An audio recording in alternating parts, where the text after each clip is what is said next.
Leonard. You're watching Newsfeed this afternoon. A very good afternoon to you. I trust you're having a fantastic Saturday. My name is Flora Limuki. Our top story this afternoon.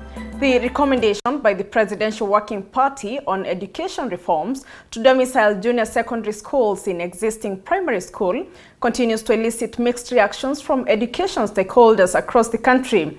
The Kenya Private School Association Director in Kisumu County, Michael Oliech, has welcomed the recommendation, saying it will be a sigh of relief to parents who could have been forced to dig deep in their pockets to enroll their children to secondary schools, and that the move will ensure parents will have ample time with their kids in the junior secondary school. On his part, however, the chairman of APET schools in Nyanza, Thomas Ryan, says there is a lot of confusion surrounding the directive since most of the primary schools do not have enough infrastructure to ensure junior secondary schools thrive. Government tentatively from the tentative report, which we wouldn't say that it is the actual position, but the tentative report is that junior secondary school will be domiciled in primary schools, and then grade 9 will also be there. That, in my opinion, will first, the government will achieve the objective of putting the learners at the tender age to stay with their parents for close monitoring and guidance. Two, it will save the government the expenses of having to contend with the huge expansions in public secondary schools and desert those classes in primary schools. It's a total confusion, but there's nothing we can do, because we expected that these kids from grade 6, they go to junior secondary school outside there. Some of our schools don't have the plot. And here, from what was written the other day, you have to have a laboratory. Some of the schools don't have the compound and ability to build the laboratory, especially the ABET schools. Now, being that by January, the laboratory should be in our schools, that is a little bit challenging and confusing. The CPC is the right thing. That you assess the children as they get in and get to know what they're good at and build on their strength. Train them, sharpen their skills on what they're good at, so that everybody is successful. So that we don't have those who are saying we have failed. Nobody is failing. Mombasa County government is planning to conduct crackdown on all bars operating illegally and those that contravene NEMA regulation on noise pollution and environment management. Mombasa Governor Abdul Somad Nasir has called for public participation on effects of bars in neighborhoods starting Monday, saying the move will help in the implementation of the crackdown. This comes as residents share mixed reactions on the plan, as the governor insists that the move is aimed at restoring sanity in the sector and not targeting individuals' businesses. Tutakuwa na public participation. Tunataka watu wote wale wanatiwa bugdha na kelele za mabaa, kelele za maklabu, tutapeana nafasi hii where every single person will be able to ventilate na kutuambia ya kwa sehemu fulani. And again, we will provide an opportunity to every single person who has invested in Mombasa to regularize that investment. Kwa wale ambao watakuwa hawaja regularize na hawajapatiwa necessary permits, we will come and ensure the will of the people is going to be enforced. Starehe zifanywe huko mbali, si karibu na manyumba ya wananchi. Watoto hawalali, watu hawalali, watoto hawasomi. Mimi kwa maoni yangu naona inafaa tu wafunguliwe, wakunywe venye wanataka na juu waidhuru, wapige sherehe vile inafaa. Kenya joins the rest of the world in marking the International Day of Persons Living with Disability under the theme Transformative Solutions for Inclusive Development, the role of innovation in fueling an accessible and equitable world.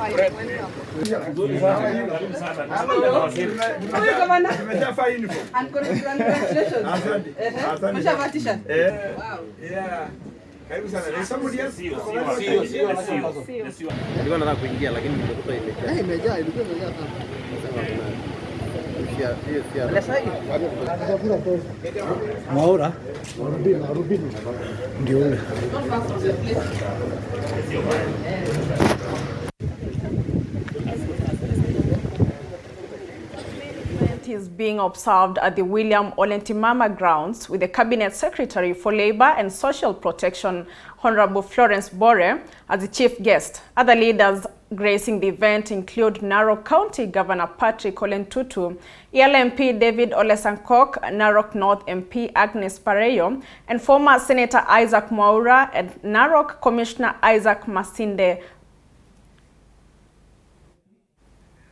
The day is also being observed in other parts of the country, including Kisii, where celebrations were held at the Gusii Stadium. Our reporter Kombo Alfayo is now standing by to bring us up to speed on what is happening.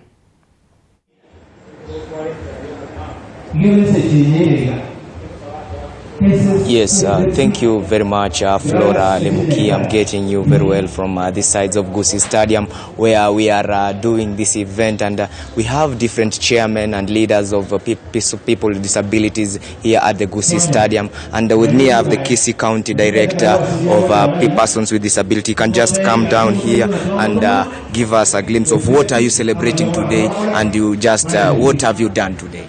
Yeah, sure thing. We are very happy that today, on 3rd, like any other times before, 3rd of December every year, we commemorate the UN Disability Day for persons with disabilities across the nations and across counties. So this year we have one that is fully sponsored by the Kisii County government, where we are creating awareness and sensitization on persons with disabilities. And the theme was transformative solutions to inclusive development.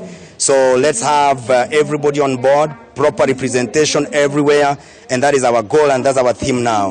God bless you. Okay, thank you. Maybe I have the Minister of Sports, Gender and Culture in Kisii County, so that may be able to explain to us and give us what is being done today and what are they planning to do different to the people living with disabilities.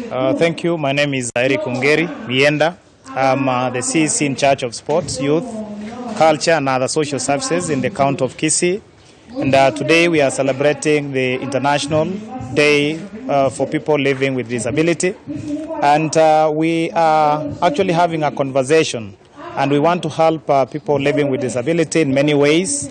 As a county, through our governor, His Excellency Paul Simbarati, we are having plans of mapping where all people living with disability are within the county.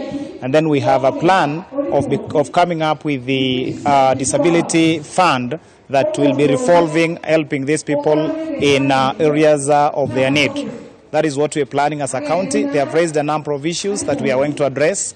And they have also said that they need to be exempted in some payments in the healthy sector, which thing we'll have to have a conversation. But above all, I want to say and confirm that as a county, we are committed to listen to them and to understand what they intend to be assisted in. That's what I can say for now. Okay, thank you very much, Minister for Gender and Culture in Kisii County. That's what he has been able to tell us the day for today. And as they are gracing this day, as you can see behind me, there are lots of people who are with disabilities who are here to grace this day here at the Gusii Stadium. And that's all that we have from these grounds of Gusii Stadium. Maybe I pass the mantle back to you in studio. Well, thank you, Kombo Alfayo, for that. And still on matters International Day of People Living with Disability, we have our reporter Beatrice Watara standing by in Kibera, right here in Nairobi, to bring us up to speed on how the residents in Kibera are celebrating the day. Very good afternoon to you, Watara. Kindly update us on what is happening in that area. Lemuki, I can get you quite clearly. I'm at the Edmund Rice Center, and it's such a lovely day, and the event has kicked off quite smoothly. Remember, this is World Disability Day, and there's a lot of celebration happening at the Edmund Rice Center. Remember, their main focus is on people with disabilities, but the invisible disabilities. So here we look at conditions like cerebral palsy, we are looking at Down syndrome, we're looking at autism, and these people have gone beyond the limit to ensure that they have created their own initiatives to ensure that they still get to enjoy life. But of course, without further ado, we will be talking to one of the organizers and also the people who are the key stakeholders at Edmund Rice Center. Habari yako? How are you doing, Beatrice? I'm fine. Yeah, thank you and welcome to this center. Yes. We are at Edmund Rice Center. We do support disability. Yeah. And this year's theme is to look at especially what we call invisible disabilities.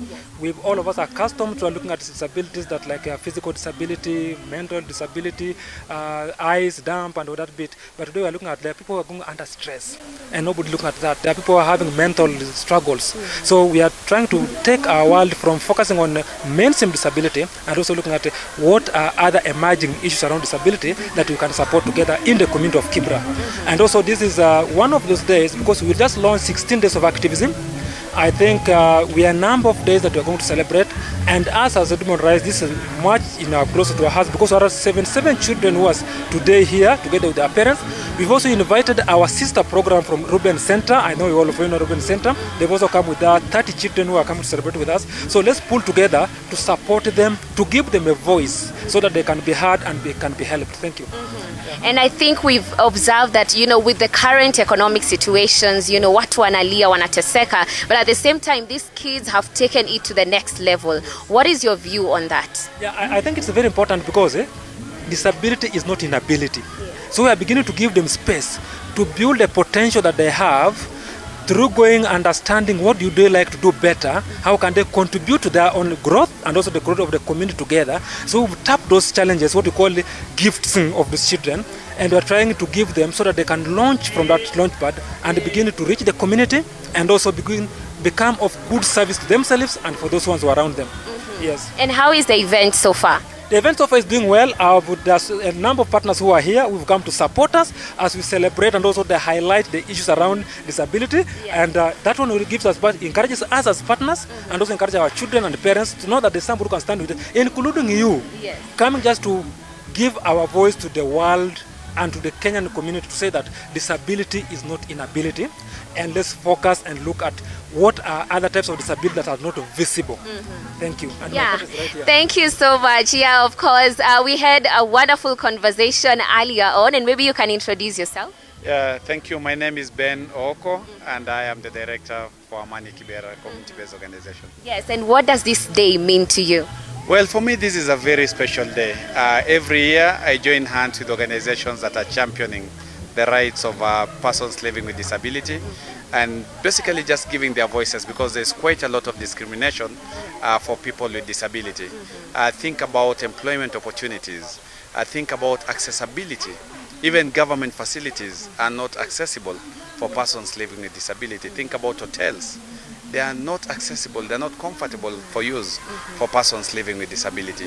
So every year I join organizations that are championing these rights so that then together we can make the voices louder and push for their rights to be, Thank you so much, and I'm definitely looking forward to having an amazing event on this particular day. Now, as you can see, Lemuki back in studio, it's such a wonderful day right here, and of course the Edmund Rice Center looks into ensuring that they empower these people with disabilities. Remember, they have said it that disability is not inability. They are abled differently, and I do hope that the event is going to be a success, and of course this is the day that we celebrate them, we empower them, and we remind them that they can just like anyone else. Back to you in studio. Well, thank you very much, Beatrice Wachare, for that. Moving on, Deputy President Rigathi Gachagua has dismissed claims of disagreement between him and President William Ruto. Speaking at Murang'a Technical College in Maragua, Gachagua said he's busy rallying the mountain behind President William Ruto. There has been murmurs about Mount Kenya region being sidelined within the presidency and in key government posts, with Gachagua saying government appointments is a prerogative of the president. He said Ruto was a Democrat, with most of the cabinet secretaries and principal secretaries' appointments being given to Central Region without even signing any memorandum of understanding between him and the people of Central Region. Uongo, propaganda, fitina. And there is a problem in our government, there is tension over appointments. The appointing authority for appointments in our government is President William Ruto. We don't have a co-presidency. I just assist him. I know the appointments are his prerogative. When other people came to join President William Ruto, they signed MOUs with him on what to expect. The people from the mountain, we did not sign any MOU with the President William Ruto because we trusted him and he trusted us. Because we are people of honor and the president is a man of integrity. We never signed anything with him. When he came to appoint the cabinet ministers, I must tell the people of Kenya, he gave us even more than we had expected. Police in Machakos County have arrested 14 people in connection to robbery with violence. Confirming the incident, Machakos County Commander Isa Muhammad said 120 phones were recovered from the suspects, with an assortment of crude weapons, including machetes, knives, and rungus, also seized from the suspects. The police also nabbed several rolls of cannabis sativa from the suspects. According to Issa, the phones were recovered in the metropolitan area of Mlolongo after a long night search. Started very early in the morning and we finished it at 11 a.m. and we managed to arrest 14 suspects, plus all these crude weapons you can see and the knives. And these phones, you can see. So some of them are convicts. Walitoka kwa jela in February. So they were on the run because we have the names of those ones who come out and who are habitual, repeat offenders. So we were looking for them, but they were on the run. So last night we arrested them. Pale kule kwa mlima na ndo tukapata hizi na akatuonyesha wengine. So we also arrested their accomplices and they will be charged before court of law. They have committed a series of robberies within this area and we will deal with them. Traders at Nanyuki main stage are counting losses after night inferno consumed more than 20 shops. The fire that broke out in the middle of the night cause is yet to be established. Residents who helped put out the fire lamented that the county government of Laikipia is ill-prepared to fight fire disasters, claiming that the fire engine arrived late, leading to destruction of property of unknown value. They further accused the fire brigade personnel of not having the required expertise to put out the fire. Residents are calling on the county government of Laikipia to upgrade the fire engine as well as train its staff to enable them to respond quickly to fire emergencies in the future.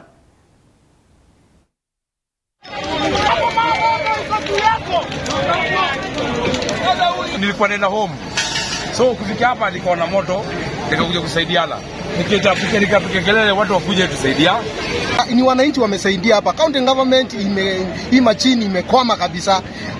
Hata hawana training yoyote wamefunzwa ya kuoperate hii kitu.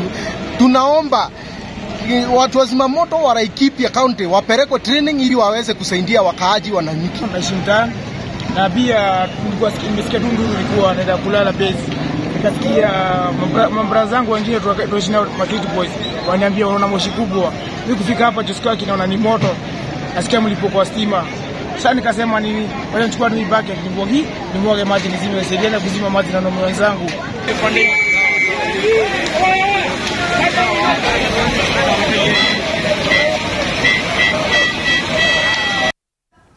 Calls for justice took center stage during the burial of Mercy Sakim, a mother of one who is said to have lost their life while working in Saudi Arabia. Mercy's body is one of the 3 that were brought in the country earlier this week after intervention from well-wishers.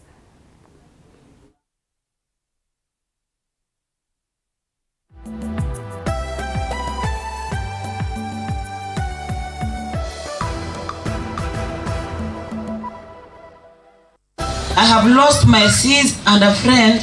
A sober mood engulfed the Kalimani village in Kankundo, Machakos County during the burial of a 28-year-old Mercy Sakim, whose body was among those stuck in Saudi Arabia for over 2 months. Mercy, a mother to one, was among thousands of Kenyans who rushed to the Gulf for cash and end up facing tragic ends. Her body was among the 3 that were brought into the country earlier in the week after intervention by well-wishers due to poverty. Lost my sis and a friend, no words to say. You are gone too soon and we had a lot to do with our lives. I can recall plan and how we will have to celebrate our Christmas. If I knew the day you were leaving the country was our last day, I could not have left for you to go. Your high dreams could not hold you to stand for less, and even in your death, you shine like stars at night. Former Nairobi Governor Mike Mbuvi Songo, who was part of those who intervened in bringing the body into the country, called onto the government to look into the matter and bring to end cases of Kenyans losing their lives while making a living, especially at the Gulf. Na familia, mimi kwa niaba ya familia yangu nawapatia pole, mkuwe na nguvu. Hakuna kitu sahihi hata kikifanyika kitarejesha Mercy akuwe hai tena. Ni jambo la huzuni sana na uchungu sana, na tunajua haki itapatikana, justice itapatikana, kwa sababu pia tumesikia mwenye aliondoa, kaa chini mama, mwenye aliondoa uhai wa Mercy pia sasa ako jela, ako ndani na sheria ya kule Saudi Arabia. The family now calling for justice, with Mercy joining the growing list of those who die under unclear circumstances at the Gulf. Until we meet again. According to ministry records, this year alone over 60 Kenyans have died while working at the Gulf.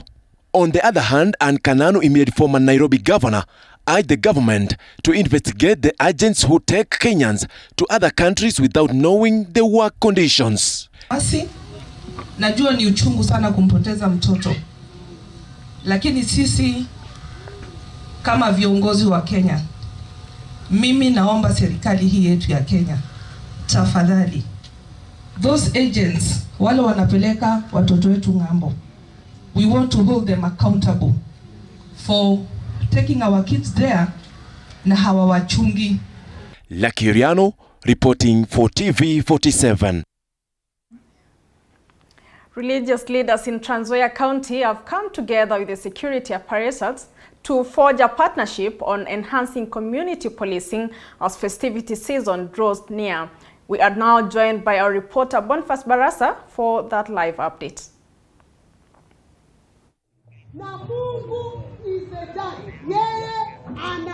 Thank you so much, my fellow colleague Flora Limuki, and we're coming to you live from Kitale, Trans Nzoia County Police headquarters, where religious leaders have converged together with the police officers or men in uniform just to commemorate this day and to celebrate whatever the police officers are doing, the service they're doing to the community. Just to bring our viewers to speed, we engage them. Movie, Mami. Sunga hapa. Thank you so much. Just introduce yourself and why are you here? Amen. I am Apostle Dr. Jane Faith Mulayo. Ni mtumishi wa Mungu kwa mji wa Trans Nzoia County.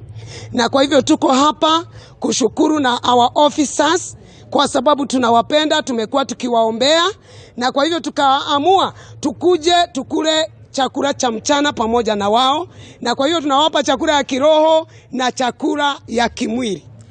We're heading into festive season. What does this cooperation mean in terms of enhancing community policing during this festive season? Yes, tumekuja tu kwanza sana kuwashukuru kwa sababu ya kazi nzuri wanafanya, na especially msimu huu wa Christmas ambao watu huwa na mahofu mengi sana. Tuwatie moyo wafanye kazi yao kwa ujasiri na usujaa, na tuambie we are backing them, we are praying for them and we love them. Wacha wafanye kazi vizuri, waone mji wetu kuna usalama.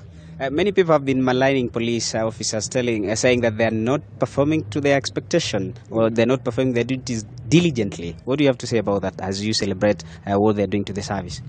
Mimi ningesema ya kwamba of course kuna wengine hawatapendana na polisi kwa sababu yale wanatafanya ni mbaya, lakini mimi mapolisi ni marafiki zangu kwa sababu sifuji sheria. Nawe wacha kuogopa polisi. Polisi ni watu kama sisi, ni wafanya kazi jinsi ambavyo wanafanya ile yako. Kwa hivyo ukifanya kazi yako vizuri, mtaulizana nini? Hawezi kukuja kukuharas.